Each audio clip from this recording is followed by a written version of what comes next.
नमस्कार दोस्तों, मैं दिनेश आप सभी का यूट्यूब चैनल पर स्वागत करता हूं। दोस्तों, आज हम डीसी थ्योरी का अंतिम टॉपिक देखने जा रहे हैं जिसका नाम है व्हीटस्टोन सेतु।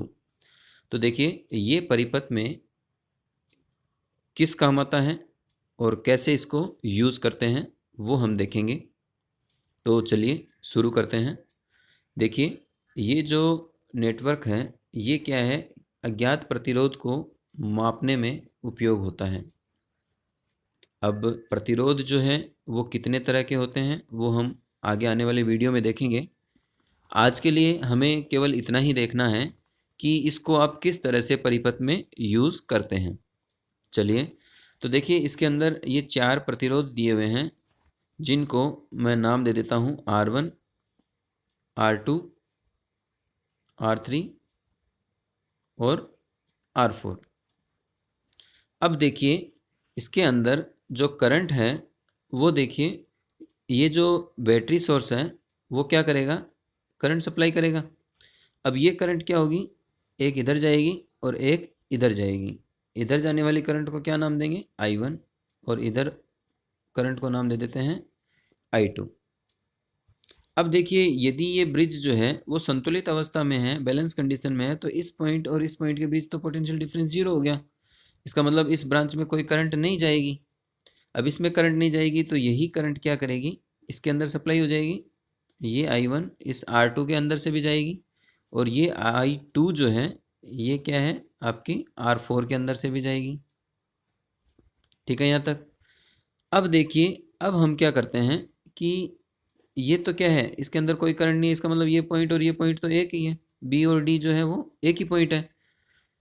तो अब हम क्या करते हैं, एक नंबर लूप हम ये मान लेते हैं और एक नंबर लूप हम ये मान लेते हैं। ठीक है। तो अब देखिए, एक नंबर लूप को यदि आप देखोगे तो इसके अंदर आपको केवीएल जो किरचॉफ वोल्टेज नियम है वो आपको लगाना है। तो करंट कैसे चलती है, प्लस से माइनस, इसमें भी करंट प्लस से माइनस चलेगी। ठीक है। तो अब आप इसके अंदर ये जो एक नंबर लूप है इसमें आप केवीएल अप्लाई करोगे तो हम इस डायरेक्शन में चलते हैं, घड़ी की दिशा में। तो देखिए, प्लस से माइनस, पीछे माइनस छोड़ के जाएगी करंट, तो माइनस I1 R1। ठीक है। फिर यहाँ से आप यहाँ आओगे, माइनस से प्लस, पीछे क्या है, प्लस आ रहा है, क्योंकि हमें तो इस लूप की डायरेक्शन में चलना है। तो पीछे क्या है, ये लूप यदि ऐसे चल रहा है तो पीछे क्या, प्लस छोड़ के आएगा, क्योंकि माइनस के बाद प्लस आएगा। तो प्लस, इसमें करंट कौन सी है, I2 R3। ठीक है, R3 और बराबर 0। तो ये क्या हो जाएगा, ये माइनस और ये प्लस है, तो दोनों को यदि आप एक को उस तरफ लेके जाओगे तो क्या बन जाएगा, I1 R1 बराबर I2 R3। अब यदि आप देखोगे तो इसको आप क्या लिख सकते हो, R1 डिवाइड बाई R3 बराबर, R3 को मैंने नीचे ले लिया इसके, तो अब क्या है, I2 डिवाइड बाई I1। ये आपका क्या हो गया, एक नंबर समीकरण हो गई।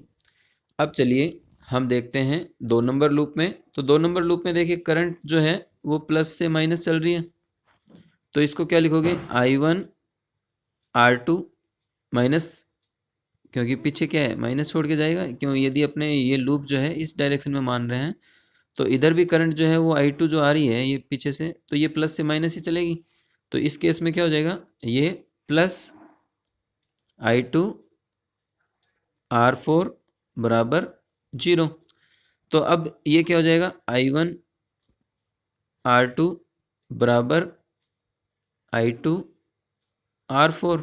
इसको आप क्या लिख सकते हो, R2 डिवाइड बाई R4 बराबर I2 डिवाइड बाई I1।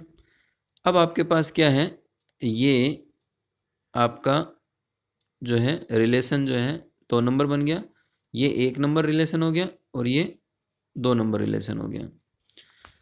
तो अब देखिए, I2 अपॉन R1 जो है I1, I2 अपॉन I1 जो है इधर भी है और इधर भी है, तो इसका मतलब ये दोनों वैल्यू जो है ये तो बराबर है। तो इसका मतलब ये जो रेजिस्टेंस वाला जो है पार्ट ये भी क्या होगा, बराबर होगा। तो इसको आप क्या लिख सकते हो, R1 डिवाइड बाई R3 बराबर R2 डिवाइड बाई R4। ठीक है, तो यदि इन दोनों को आप क्रॉस मल्टीप्लाई करोगे तो क्या बन जाएगा आपके पास रिलेशन, R1 R4 बराबर R2 R3। ठीक है, तो ये जो रिलेशन है ये क्या है, संतुलित अवस्था में ये रेजिस्टेंस का जो रिलेशन है वो काम करता है। यहाँ क्या है देख लीजिए, इसको मैं दोबारा लिख देता हूँ,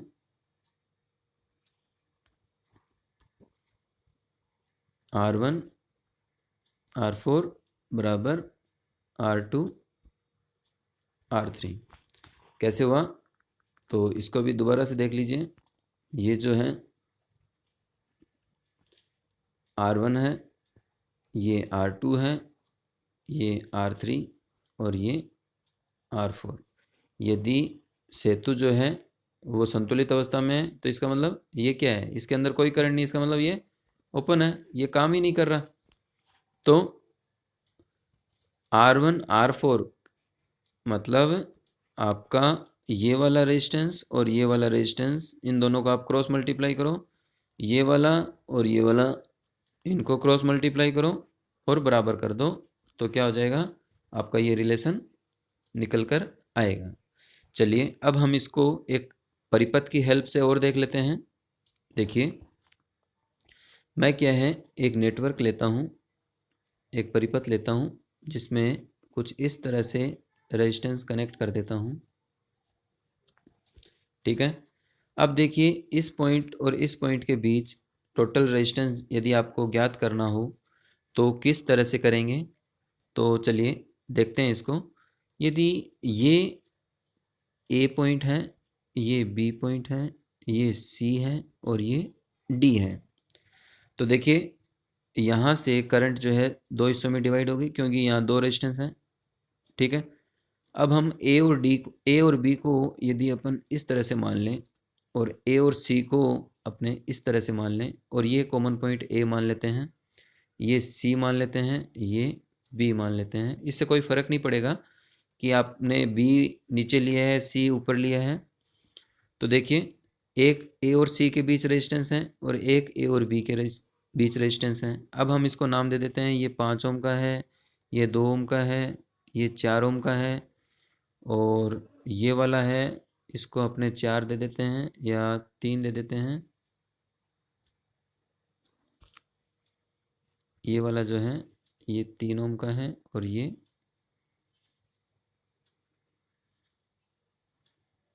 3 का ना मान के अपने 4 और 2 कर देते हैं। तो देखिए सी और बी के बीच क्या है, 5 ओम का है।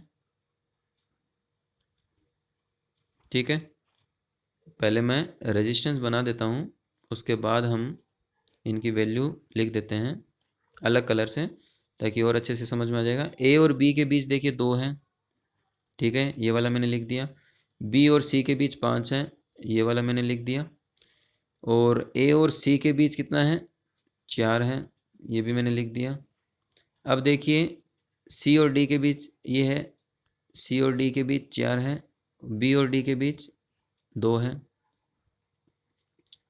ठीक है, अब इससे क्या पता लग रहा है, यदि ये परिपथ है तो इसमें क्या होना चाहिए, ये और ये क्या होना चाहिए, इसका और इसका मल्टीप्लाई जो है कितना आ रहा है, 4 इंटू 2 8 और इधर भी क्या है 8। तो इसका मतलब क्या हुआ, आपका परिपथ जो है वो संतुलित अवस्था में है। तो इसका मतलब ये जो प्रतिरोध है ना ये कंसीडर नहीं होगा, ये इसके अंदर परिपथ में नहीं है। तो टोटल क्या हो जाएगा, ये 4 और ये 4 क्या हो जाएंगे आपस में। चलिए इसको भी हम अलग कलर से देखते हैं। ये 4 और ये 4 जो है ये क्या हो जाएंगे, सीरीज में हो जाएंगे और ये दो भी क्या है, सीरीज में है। और ये देखिए ये 4 और 4 कितना हो गया, 8 हो गया। और ये 2 और 2 कितना हो गया, 4 हो गया। तो ये क्या हो गया, आपस में पैरेलल में हो गए।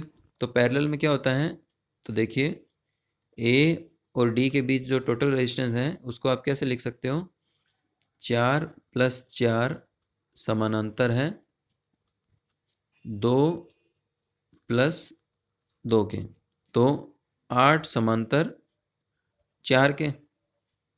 तो टोटल प्रतिरोध क्या हो जाएगा, 8 × 4 भागा 8 + 4, ये हो जाएगा 8 चौक 32 / 12।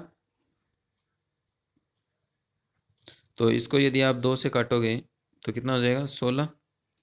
ये हो जाएगा, ये आपका हो जाएगा 6, ये आपका हो जाएगा 8, और ये हो जाएगा 3। तो टोटल जो रेजिस्टेंस है वो क्या आ जाएगा, 8/3 जो है परिपथ का जो तुल्य प्रतिरोध है। कब, जब आपका ब्रिज जो है, जो सेतु जो है वो संतुलित अवस्था में है, तो 8/3 ओम जो है इस परिपथ का रेजिस्टेंस होगा। ठीक है दोस्तों, तो आज के लिए इतना ही। वीडियो अच्छा लगा तो लाइक कीजिए,